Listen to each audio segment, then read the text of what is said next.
이 동상엔 슬픈 전설이 있어. 무슨 전설인데요?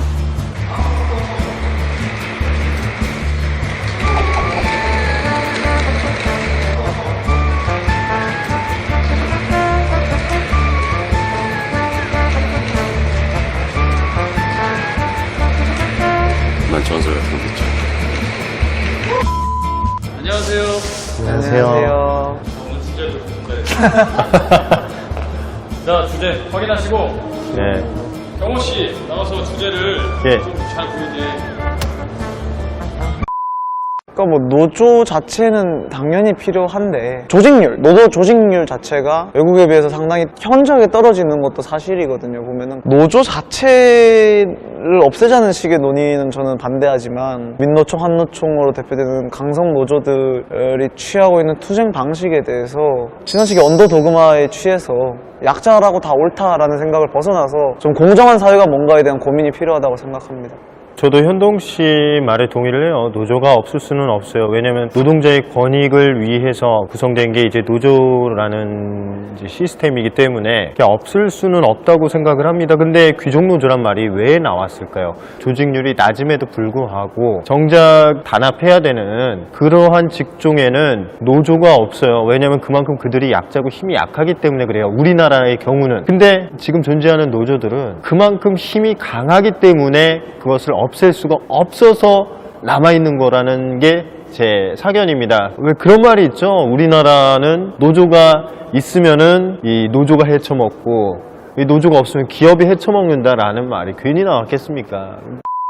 우리 사회의 어떤 본질적인 문제 중에 하나가 지나치게 가진 사람들이 가지지 않은 사람들을 억압하고 착취하고 이런 구조라고 이야기를 하는데 그런 이론이 있습니다. 윌리엄슨이라는 신제도 경제학자의 이론인데 경제학에서 흔히 이야기하는 노동시장은 외부 노동시장이라고 우리가 이야기를 하는데 이게 뭐냐면 우리가 흔히들 경제학에서 가정하는 어떤 모델 이 직급이 비었다고 쳤을 때 이 여기 쓰는 후보들 중에서 같은 값을 줄 때 가장 능력 있는 사람 뽑아가지고 쓴다 뭐 이런 개념이 외부 노동시장이면 내부 노동시장은 그게 아니라 경직적인 어떤 조직 내에서 과장이 나가려고 됐으면 그 밑에 있던 사람이 그대로 그냥 승진해서 올라오는 식이지 능력 있는 사람을 스카우트하지 않는다. 그래서 이런 내부 노동시장 이론이 가장 잘 적용되는 국가 중에 하나가 대한민국과 일본이라고 흔히들 이야기를 하거든요. 연공서열 중심에. 정말 오히려 피해받아야 될 사람들은 법의 보호를 받지 못하고 법의 테두리 밖에 있는 비정규직 내지는 가벌병정 무기에 해당하는 사람들 그런 사람들이라고 생각을 하는데 이분들을 위한 법이 우리에게 너무 좀 부족하고 지나치게 뭉뚱그려가지고 1부터 전까지를 다 우리는 약자라는 카테고리 안에 넣음으로 해가지고 이 안에서 굉장히 불리한 상황 처하도록 만든 것이 아니냐 저는 그런 생각을 많이 하고 있습니다. 흔히 우리가 이제 갑질이란 말을 많이 사용을 하죠, 요즘에. 근데 기업과 노조 어디가 갑질을 하고 있을까요? 어디가 갑일까요? 노동계약상으로는 기업이 갑이겠죠. 그런데 지금 하는 행동들을 보면 노조가 갑이에요. 그 근무 5년마다 순금 메달을 지급해야 된다느니 퇴직 후 자녀를 고용하는 뭐 룰이라든지 계속되는 요금 인상 그들이 주장하는 거는 회사가 이만큼 성장하는 데 있어 자기들의 공로가 이만큼 크다 나는 이만큼 받을 만하다 라고 하기 때문에 그렇게 주장을 하는 거죠. 그런데 GM자동차가 계속해서 뭐 1조가 넘는 손해가 발생을 했어요. 그러면은 그만큼 그들의 연봉을 깎을 겁니까? 본인들이 자기 내 탓이다 하고 깎을까요? 아니겠죠. 그들은 회사가 잘 되면 내 탓, 회사가 망하면 네 탓이 돼버리는 거예요. 이거 이중잣대거든요. 그들은 계속해서 갑질을 한다는 거죠. 자신은 의리라는 주장을 하면서 오히려 갑질을 하고 있단 말이에요. 그리고 왜 기업의 경영세습은 비난하면서 자신들의 고용세습은 왜 스스로 비난할 수가 없는지 저는 그거에 대해서 묻고 싶어요. 사실 그래요. 우리가 원론적으로 좀 생각을 해보면 이 사람들이 얼마나 자기들 목소리가 안 들렸으면 저런 행동까지 하겠냐 이런 이야기로 갈 수 있거든요. 근데 그 말은 결국 그 수단의 진정성이란 게 담보가 되어야 된다고 봅니다. 저는 가령 예전에 전태일 열사처럼 아주 어려운 상황이 있구나 이렇게 판단이 됐으면 파업을 누가 지지를 안 하겠어요. 지금의 파업이라고 하는 것이 100%를 이야기하는 건 아닙니다. 우리가 이제 흔히들 뉴스에서 보는 강성노조의 파업이라고 하는 것이 그들만의 밥그릇을 챙기기 위한 밥그릇 싸움으로 변질되어 가고 있다라는 비판을 많이 듣고 있는 것이 그들이 외치는 노동자의 권리에 비정규직 노동자는 없어요, 보면은. 그러니까 이런 측면들부터 해가지고 그럼 이게 어떻게 하면 진정성을 얻을 수 있겠느냐. 정말 이 사람들이 파업을 최후의 수단으로 선택할 수 있는 어떤 법적인 그리고 사회적인 합의가 만들어져야 된다. 이런 밥그릇 챙기기 위한 아무런 하등 도움도 안 되는 귀 막고 시위만 하는 사람들 규제해야 된다 이렇게 생각합니다. 자, 고용과 노동이라는 그러한 이제 노사 관계는 서로 의무와 권리가 생깁니다. 정말 공정한 거래라는 거죠, 일종의. 고용주가 더 갑이라느니 뭐 노동자는 을이라느니 이런 관계가 성립할 수가 없는 거예요, 사실. 동등한 입장입니다. 근데 보겠습니다. 우리가 보통 거래를 할 때 물건이 마음에 들지 않으면 사지 않으면 돼요. 물건에 하자가 있다, 약속한 것과 다르다 그러면은 반품이나 환불을 요구할 수 있는 권리가 생깁니다. 그것 또한 노동자의 권리예요. 기업의 요구가 너무 불합리하다, 처우가 못마땅하다, 임금이 너무 적다 라고 한다면은 진짜 제일 좋은 방법은 퇴사 후 이직입니다. 근데 그렇게 하진 않죠. 그들이 거기서 얻어가는 이익이 훨씬 더 크기 때문이에요. 다른 곳을 가는 것보다. 만약에 이게 불공정하다 싶으면 때려치고 나오면 돼요. 때려치고 나와서 더 좋은 데 입사하세요. 그럼에도 노존 기득권이니까 그렇게 계속되는 갑질을 하는 거죠. 기업은 이윤을 창출하는 집단이에요. 저는 이 사고방식이 이해가 되지 않습니다. 앞서 말했듯이 거위 배를 가른다고 해서 황금알이 나오지 않아요. 지금 많은 사회주의자들, 공산주의자들 혹은 이제 지금 뭐 노조가 하는 행태 또한 그래요. 그냥 거위 배 갈라서 황금알 나눠 갖자 이거예요.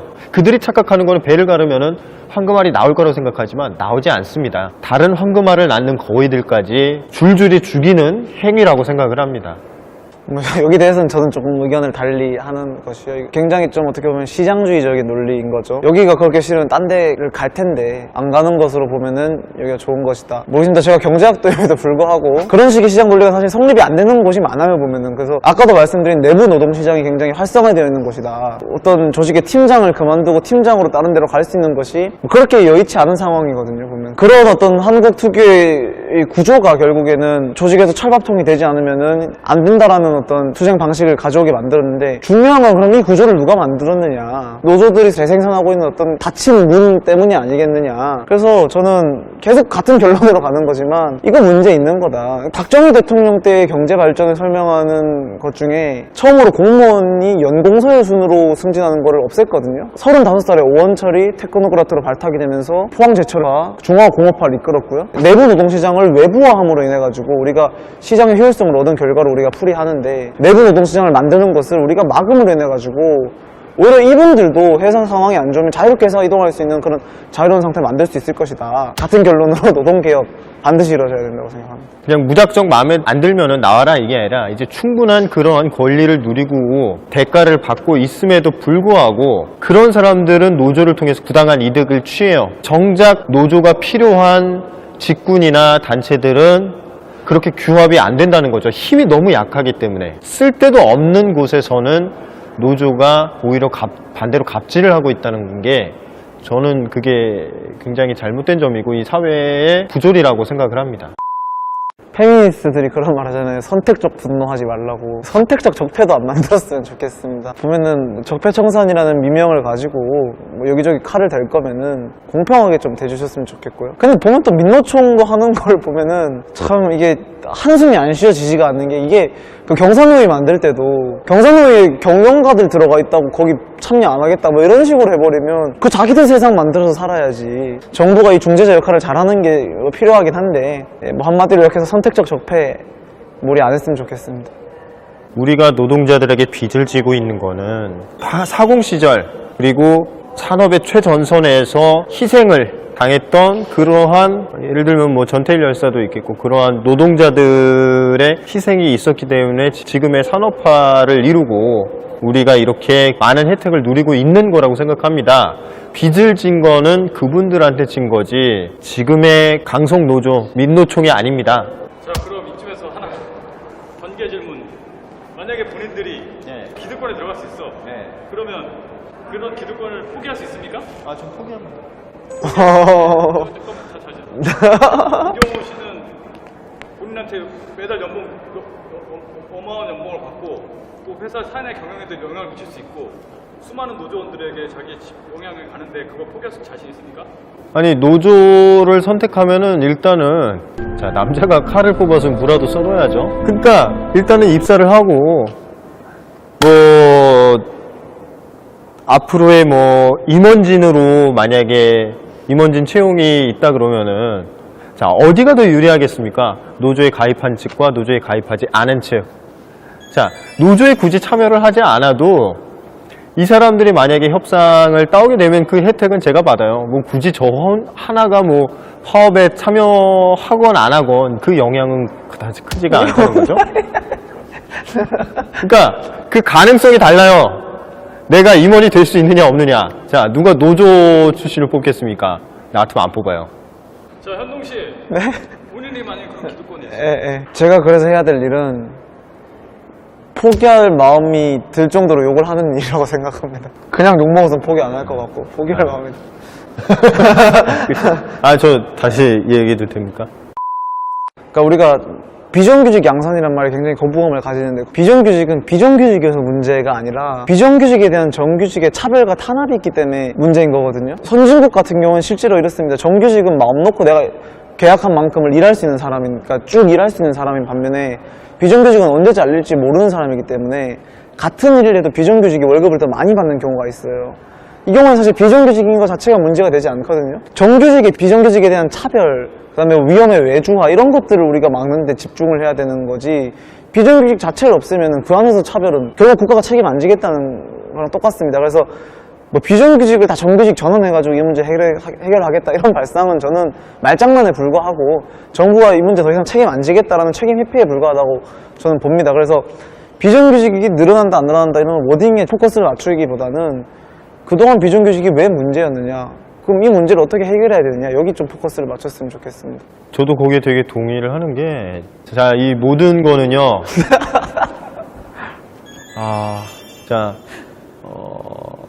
스탈린부터 거슬러 올라갈까요?